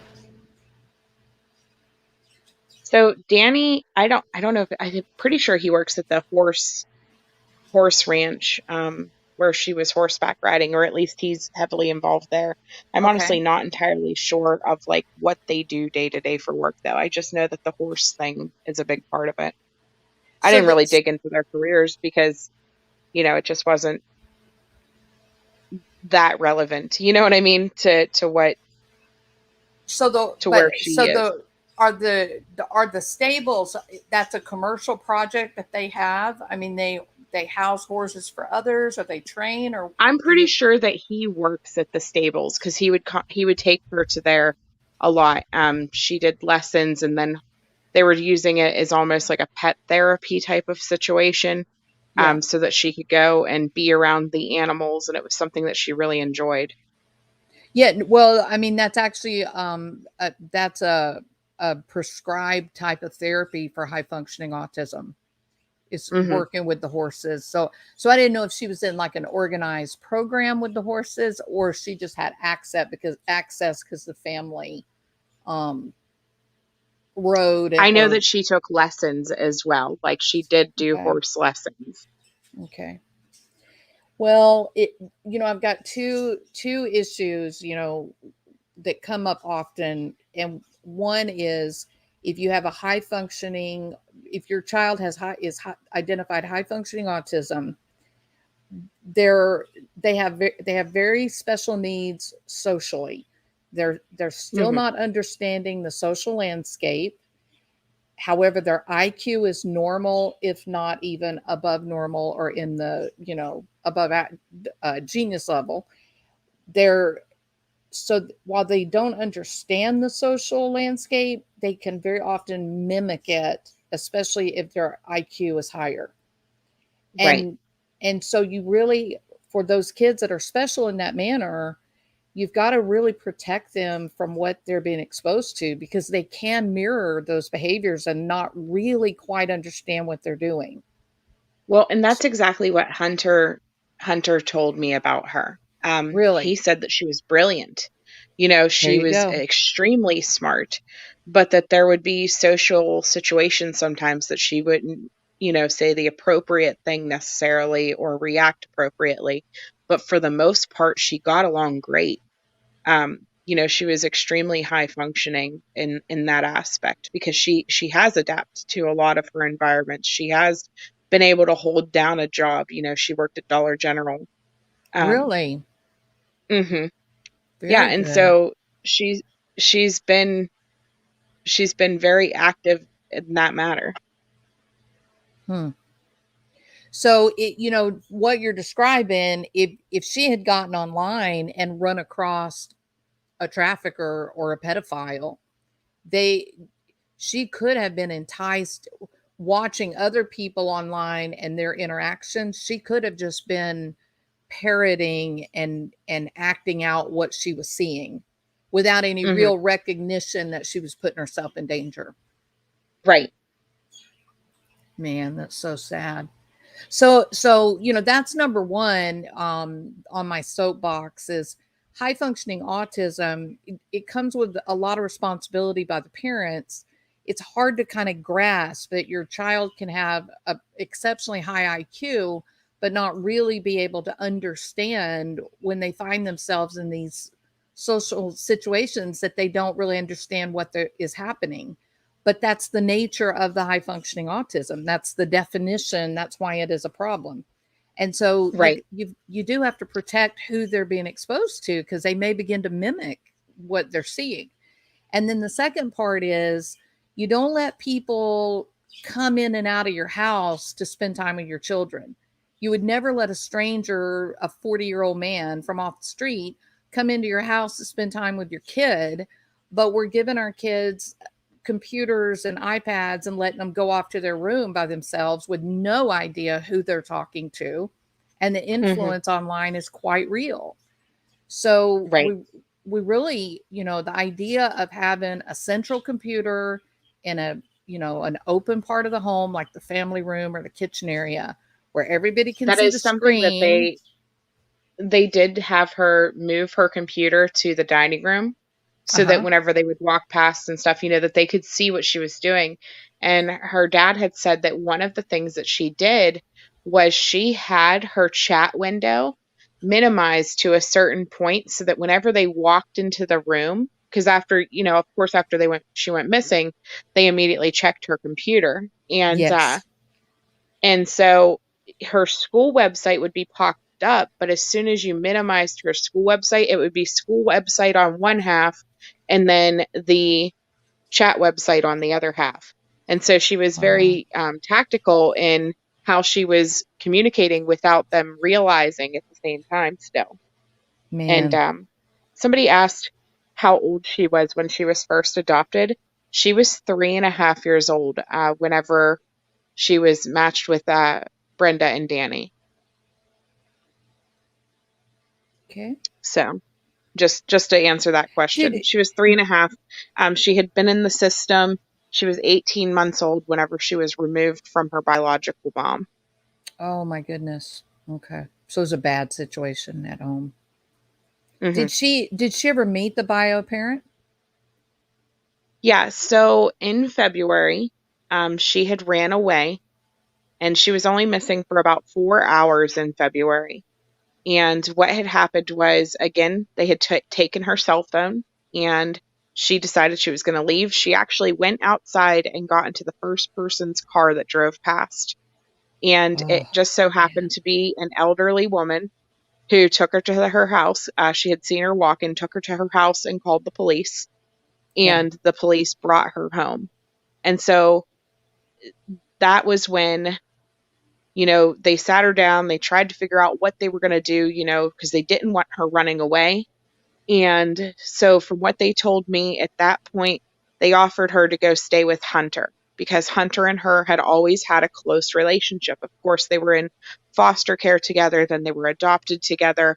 And they've just always had a very close bond. And so, Yeah. to keep her from running away again and lashing out or whatever, they sent her to Chicago to go stay with Hunter. And Hunter, she was there for about 4 or 5 days. Well, while she was there, she met her biological mom and spoke with her. It depends on who you ask at that point how the story goes, because Biomom has done a spaces on Twitter, and she says the complete opposite of what Hunter and Brenda say. So it's hard to know which story is factual. Mm-hmm. Um, but so regardless, though, she did meet her bio mom at that point. She continued talking to her for about a month, and then after about a month, she blocked all communication with her. So, Interesting. what the reasoning was behind that, it's hard to say, but she did put up a TikTok video. I actually shared it yesterday, I believe it was, where she's talking about how her mom chose drugs and things over her, and that's not her mom, and that Brenda is her mom. And so it was shortly after Mother's Day that she put up that TikTok video. Wow. So, Heartbreaking. yeah, it is. Absolutely The entire heartbreaking. situation is just devastating because I feel like she was looking for love, in all the wrong places, unfortunately. Right. She wanted acceptance. She wants people to care about her. She wants people to know, who she is and to feel a connection.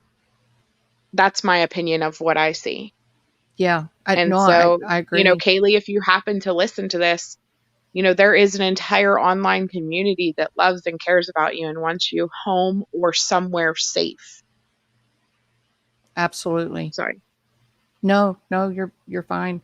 So I have her missing poster. Kaylee, if you're listening, you can always call 1-800 the lost THELOST, and those people will come and get you and get you to a safe place. So it's not safe just being out on the street. It's not going to get better. It's going to get worse. At least if you come home, there changes can be made. There's, programs that you can Right. do people can help you. So, but you And got to reach out, you got too. to call. That's something too that, for any runaway or missing child, however you got to your situation, Greyhound actually offers a one-time ticket back to your house if you can show them your missing flyer. Oh my So goodness. no funds needed, nothing. You just go, you give them your missing flyer information, they will give you a ticket back to your house. That's So amazing. That's it amazing. is. Okay, can we put up Critters? Can you put up the link to Sleuth Mom's page? Do you have her missing flyer up on your community page? Oh gosh, I'm sure somewhere. Yeah, I share a lot of flyers. Okay, so also, just in case Kaylee's listening and decides to reach out to you, or me, on my community page, your missing flyer is there, and Sleuth Mom has them up. Also on Yeah, I'll put it Twitter, up again too, just to make sure. if you take that and go to where the Greyhound bus is, they'll bring you home. But if you call 1-800 the lost, they will send someone to you wherever you are, and you will be safe in that moment that they get to you. And then you won't have to worry about, trying to get on a bus and not know what you're doing. Yep. Okay. Such a sad, sad story. I didn't know about the Greyhound thing either, Donna. It's amazing. It's Yeah, wonderful it's an program. absolutely amazing program. I want to say they started it, 5 years ago-ish. It's just not that well known. Um, so has there been any suggestion where she might have gone if she willingly left on her own? So they are looking into her final conversations, from what I understand. From what I understand, what they can track of them anyways. Like I said, that Omegle is difficult. I'm sure the feds have a way to do it. Certainly I hope so anyways. Yeah. But as far as what they're communicating with the advocates and the parents, there's not that much they can tell us other than that they're still looking into people she was communicating with. Yeah. It is a shame that she didn't have access to her phone, not to have that Right. digital footprint, But Right. I do think that they can access her data, like if she's still going into like her email accounts, Right. they can look at last time she accessed it, what her location was at that point. Mm-hmm. So, it's a terrible story. It's terrible anyway when a kid goes missing, but when it's a situation like this where she's so smart, but she's got the social awareness kind of confusion, she's got the reactive attachment problem, so there's a high emotion, and it's just a cauldron, of problems, but overall they can be fixed, but you can't fix it if you're not there. You need to go home, Kaylee. So sad. Anyway, Sleuth Mom, thank you so much for speaking up and bringing this to our attention, and I am deeply appreciative.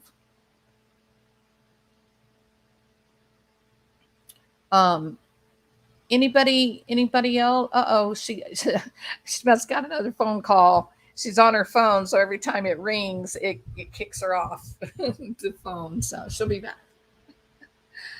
So anybody else? Yes, um, I've seen the information of people saying that Kaylee did not want to live with her adopted parents any longer, but I think we have to temper that and be careful with that. Um, Lots of teenage girls can be emotional and disagree with their parents. Um, she she's lived with them from 3 years old up to June the 14th. That is her parent. Those are her parents. It's not like she was, lived with her birth mom until she was 9 years old and then went to adoptive parent. No, she's only ever known them as her parents. So we've got to be careful. None of that other stuff matters right now. What is central is this is a 16-year-old with special needs. She has medication that will make her function better. She needs to come back to a protected place, get her off the street. Street is a dangerous place for any attractive young woman. You add into reactive attachment disorder and high functioning autism, it could be deadly place. So she needs to come home. The services, they can make arrangements if she doesn't want to live with her adoptive parents any longer. She doesn't have to. There are people that would be willing to let her come and live as a foster child in their home. That's done all the time. It doesn't matter if she's 16. But what matters is to keep her safe. And so that all that other story, that backstory that's sort of bubbling, be careful. Remember, we looked at the interview of the parents. We acknowledge, yes, it's uncomfortable. Yes, there's some differences there that could make people think bad things. But then I immediately rolled over to the guy, Joshua Allwine, who is 40 minutes away from Kaylee, who wrote a damn manual on how to seduce kids and how to exploit children. He wrote a manual for it. He's 40 minutes away. And then the bus that they had today, which was just about 2 hours away, was a huge bus related to pedophilia, sex trafficking. It's a huge bus. 7 minors that were doing sex work. 7 minors are now safe and receiving help and services. So we can talk about the parents, we can talk about the backstory, but right now is not the time for that. Now it is time to keep her picture out there, have people talking about her, understand she's a very, very intelligent young woman. She's a brilliant girl. She is beautiful. She is talented with the horseback riding and whatnot. We need to find her and get her safe. We need to get her into a protected home. And again, Kaylee, if you're safe right now and you're just kind of watching people that are talking about your story, you've just got to get into a safe situation, and the state can do that. You will not be forced to go back to your adoptive parents' homes if that's not what you want. They can put you in a protected environment, a foster placement, and then you can get some counseling and you can figure out what you want to do next with your life. Hunter's doing well. This is easily managed, but you've got to reach out. You've got to make a call to someone so they can help you. All right.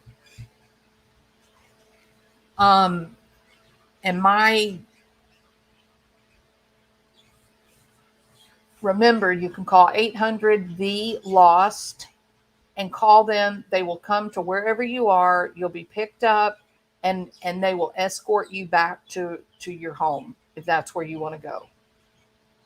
but we've got to get you away from the streets and these people that really may not have your best interest at heart. I mean, you're kind of like one of those people that you have been gifted with a great brain. You could go to college, you could be whatever you wanted to be, but you got to be safe and alive first. So please reach out. Please try to get back home if you're, hiding out and watching all this circus. But anyway, we, the true crime community, I envision in the way that I see this thing, our role is get her pictures out there, tell her story, introduce her as a human being to the rest of the world so that people give a damn and they are looking for her. They're paying attention when they see a tall young woman walking down the sidewalk. Wow, there's a 5'8", young female. Does that look like Kaylee? That's the goal right now at this point. She's 5'8" and 135 pounds. She's got brown eyes. She is beautiful. Really, really lovely young woman. And she's brilliant. She's very intelligent, loves horses. Okay, everybody, we are moving on toward midnight, right? It won't be long. It's going to be July the 19th. My goodness. I appreciate everybody being here. Sleuth Mom, again, thank you so much for coming up and giving us information. I personally am really surprised that the story is not being talked about. That her face is not out there. I'm going to change my my visual here and put an updated photograph of her. This one, it looks like maybe she was a little bit younger when this picture was made. So I'll put a different picture up there and try to move forward. If you guys have social media, it would be really great if you could share her wanted or her missing poster on your social media and, focus on, make the comment, she's brilliant intellectually. She's an accomplished horseback rider, equestrian. You play up, those things that people enjoy. And if you bring out that she is accomplished with the equestrian athletics, then other people that are horse lovers, they're going to pay more attention. If you point out her intellect, other people that may be, brilliant or have children that are high function, gifted and talented, those parents will pay attention and be more likely to spread, the photographs and the missing poster. So you're just trying to humanize her, just trying to make a connection with people that are out in the world who have eyes in their head, because you got to have people looking for her. And at 5'8", she's a tall person. She's tall. She's very beautiful, very smart. People will remember her if they cross paths with her, which is why the more people that we can reach and the more people that can see, the more likely that someone may find her. And don't forget about Mr. Creepazoid, Allwine. He's gross bastard. And he was only 40 minutes away from her. So, I have some fears about that. So we'll keep our eyes on the story that Sleuth Mom brought about the arrest that happened today and those kids that were rescued. And we'll just keep paying attention and see in the coming days if maybe they have found Kaylee. Keep our fingers crossed, right? I'll post it on Unique Trauma Obsessed, Instagram, Twitter, and anywhere else I can. Thank you so much, Brooke. I really appreciate that. Thank you so much. If you have a community page, please post her missing information. And you can get her missing flyer off of my community post. It's also posted on Twitter. So you can just go on Twitter, type in Kaylee Jones missing, and you'll have all of the various missing posters that they've put up so far. And I believe that the her reward is up to 75,000.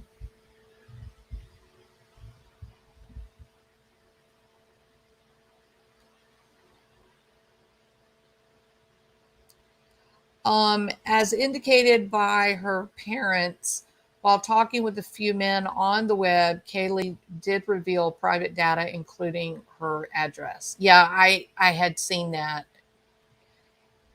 Yeah. No, I have not seen her Twitter, Brooke. Uh-uh. I saw, I believe it was an Instagram, but it didn't have very much information on it. Yeah, I'll look for it when I end this live. You guys are awesome. I appreciate you being here. This is, really important. Um, Given the special nature of Kaylee, she's not a juvenile delinquent. She's not a kid who is, out looking for trouble because she's bad. She's brilliant, but if what the family has said, if she is indeed high functioning autism with RAD, then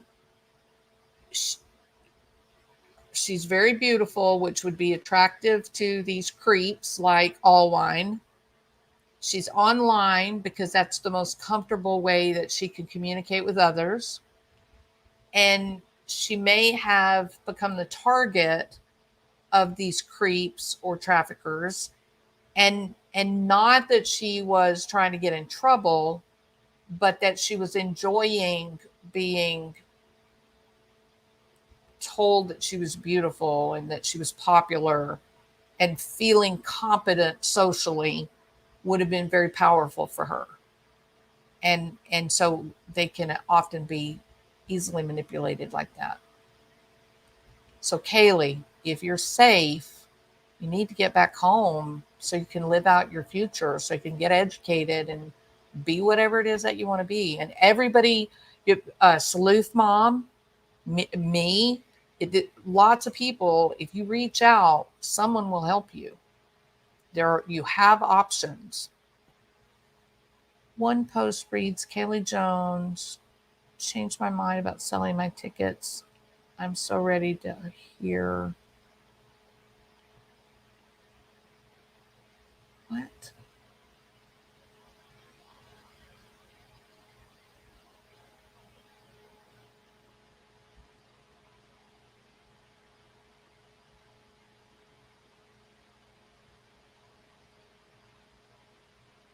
Is often a is that like a band?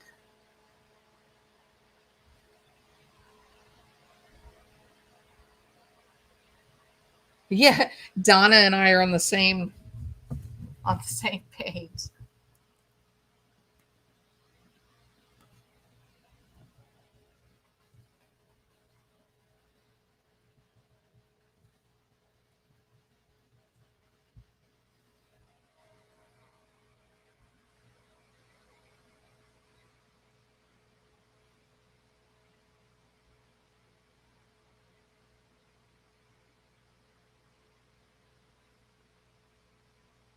It's a song.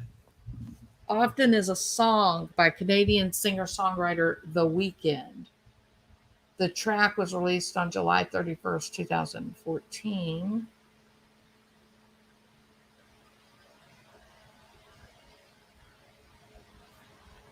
Well, you know what we're going to do, right?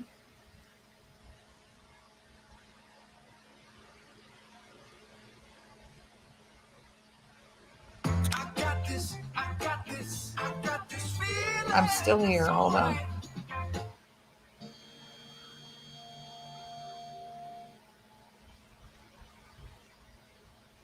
Well, that's just weird. Oh, no, I guess that's a torn picture. Okay, that's okay to share. Okay, let me share this.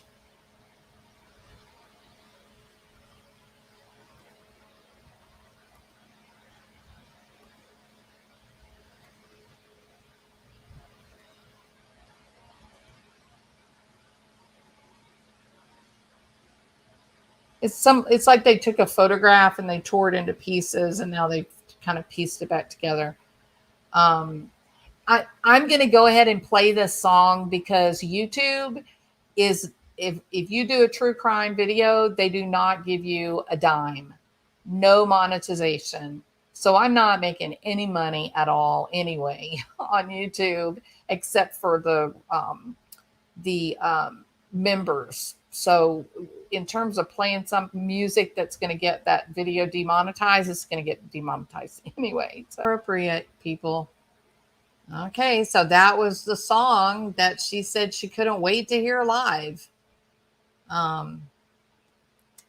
Yeah, pretty rough. So there you have it. That's her music. If that's the right Twitter account.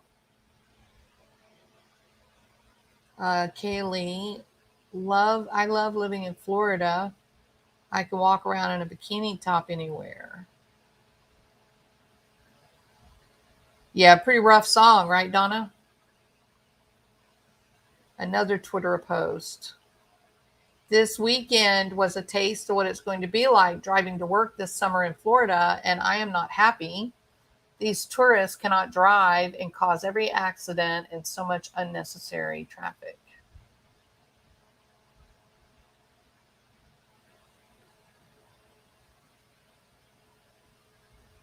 It may not be the right Kaylee Jones. There's a influencer, an Instagram influencer named Kaylee Jones. It's not the same girl.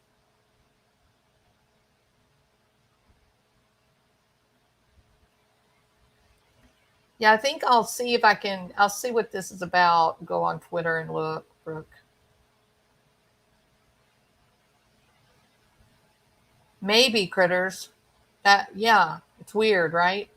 And I did look to see if she had a Twitter account, and didn't find it. And now there's one up. That's okay. Okay, people, I need to get some sleep while my medicine's still working before I start coughing and carrying on again. Thank y'all so much for being here. I appreciate it. I hope you will share the information and the missing posters for Kaylee Jones, and let's see if we can get her, to a safe place again where she can get the help she needs. You're seeing 2 Twitters. Okay. And so our trolls are back, of course. And tomorrow we will, remember, I won't be, I don't know why that's an error. It is an error. Why? Okay. Tomorrow I'll be working, so I won't be streaming the Nicholas Cruz penalty phase.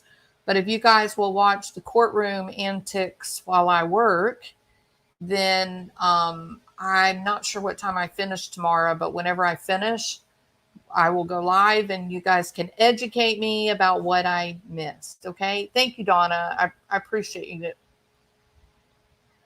And feel free to share this video on your social media. Also, I'm going to, pandering, shamelessly beg and plead for a thumbs up to try to get the attention of the YouTube algorithm gods.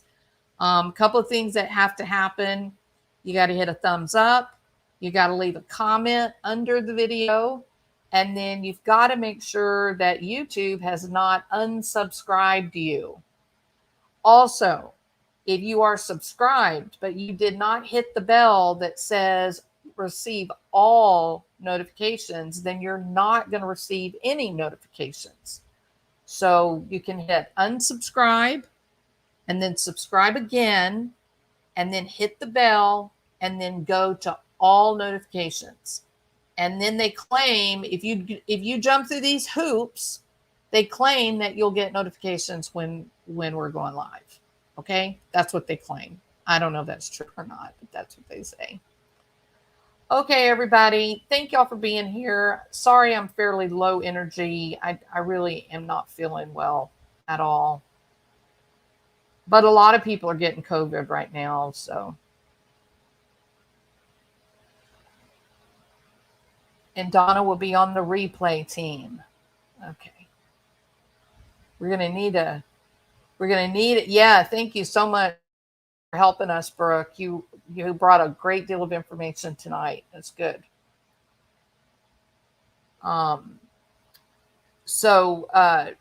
Yeah, if you're going to watch Nicholas Cruz tomorrow, try to take notes with timestamps.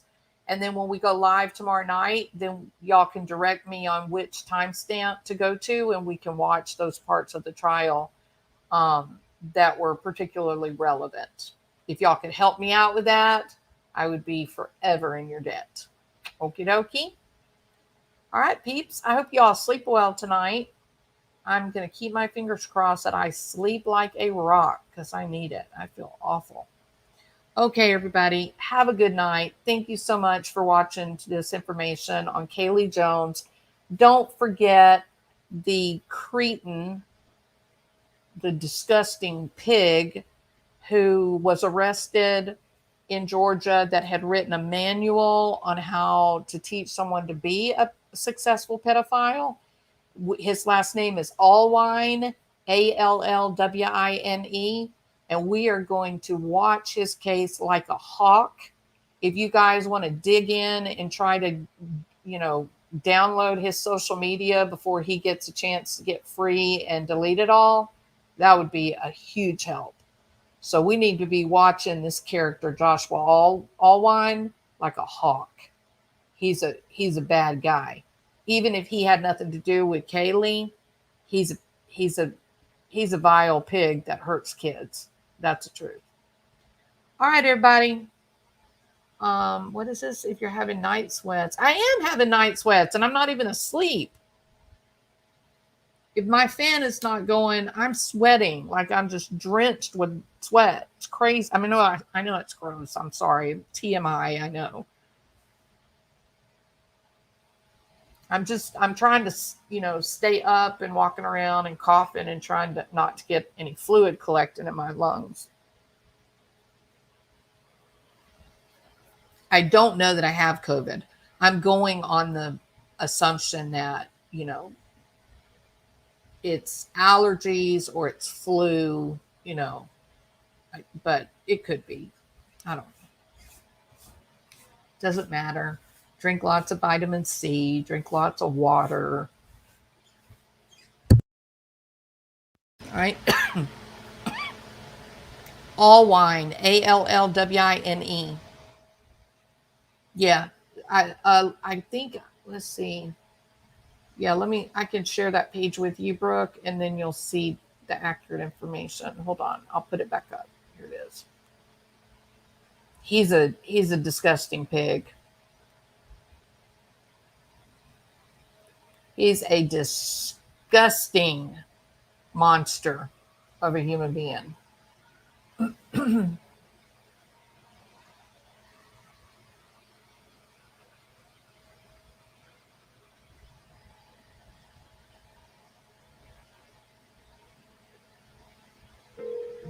Thank you for calling Montlick and Associates. How may we help you? With so many firms out there, it's easy to get confused. That's why I tell my friends, if you don't see or hear the name Montlick, then you haven't reached the right firm. Montlick attorneys are easy to speak with, and they know what it takes to win.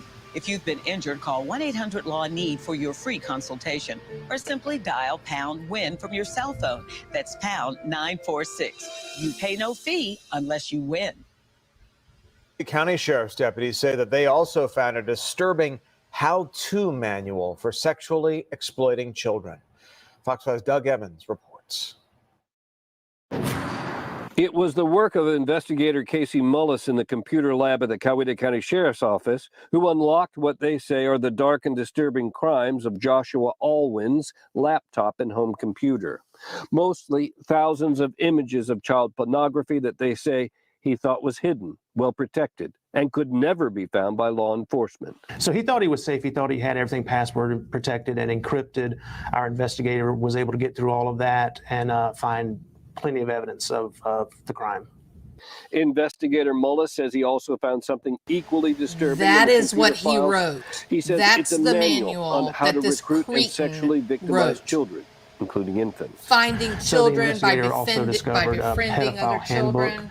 that was over 1,000. Sexually victimized children, including infants. So the investigator also discovered. Why isn't it stopping? It won't let me. It won't let me stop where we can read those A pedophile tabs. handbook.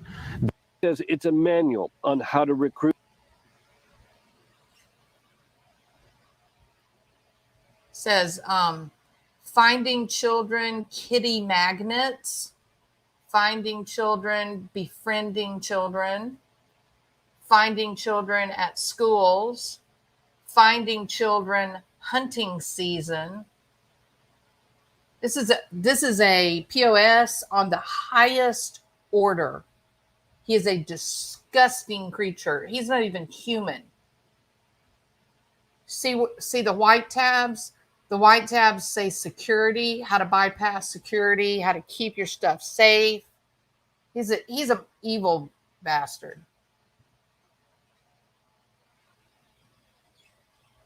And sexually victimized children, including infants.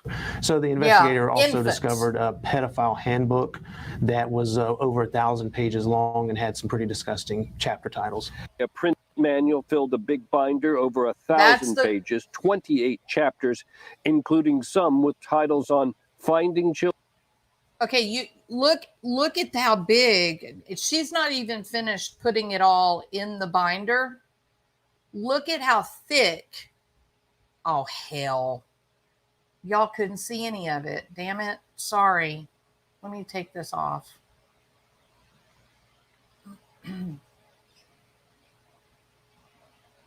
Okay. Sorry about that. Look at how thick this binder is. And she's not even finished putting all of the chapter in. Let me go back up here. You can see this part of the Children and how to recruit single mothers. Investigators say the book itself, while shocking and worrisome, equally disturbing in the computer files. You see the tabs? Look at the thickness of this. And look at, he used a size 12 pica on his print.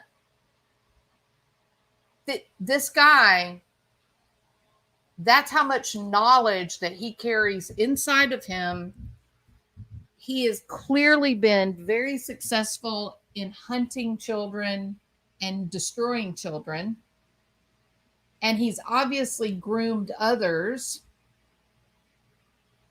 to a level that he was able to put that much information together to teach other people. And the question then that I came to myself was, but why? Like, what's the point and purpose? Is he selling this to make money? That's a possibility, but I think it would probably be more lucrative for him if he gets people that will work for him. He trains them how to get these kids and get the pornography, which gives him more that he can sell. This is a nightmare. That's what this is. It's a nightmare. If you work with children, this is a nightmare. These are the kind of guys that need a death penalty.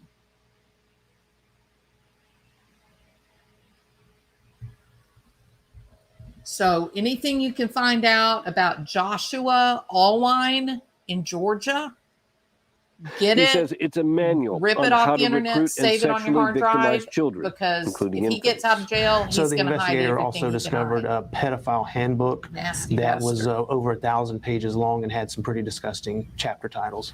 Deputies say a printing of that manual filled a big binder Look at how over thick it 1,000 is. pages, 28 chapters, including And some he wasn't with titles leaving on big. finding children and He how to wasn't leaving recruit big single spaces. mothers. Look at that typing he Investigators did. say the book itself, That is while that is shocking and content. worrisome, is not illegal. Evil They say the bastard. Look at his eyes. 44-year-old He's Allwine evil. is a land surveyor, formerly from Coweta County, but now living in Peachtree City. They say they have found no evidence in the computer files of Lowe victimized. He's being charged with possession of child pornography in Coweta. Authorities in Peachtree City tell me they're also investigating and could file additional charges. I'm Doug Evans, Fox 5 News in Coweta County. And there were sheriff's departments in Tennessee and in Georgia as well that were looking into this thing, which made me instantly think of Kaylee, and it also made me think of Summer Wells. What if this asshole was part of what happened to Summer? So these guys are a scourge. This isn't a harmless little crime. This is the kind of crime that completely annihilates a person's ability to live a healthy life. All for money.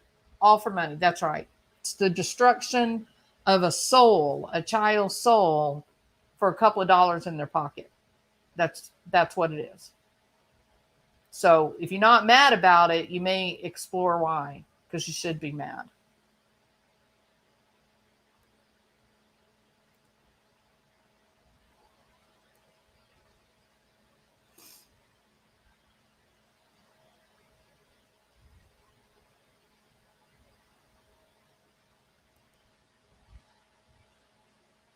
All right, everybody. I'm going to try to get some sleep. I hope you guys have a great night, and I'll talk to you tomorrow, okay? All right. Talk to you later. Bye.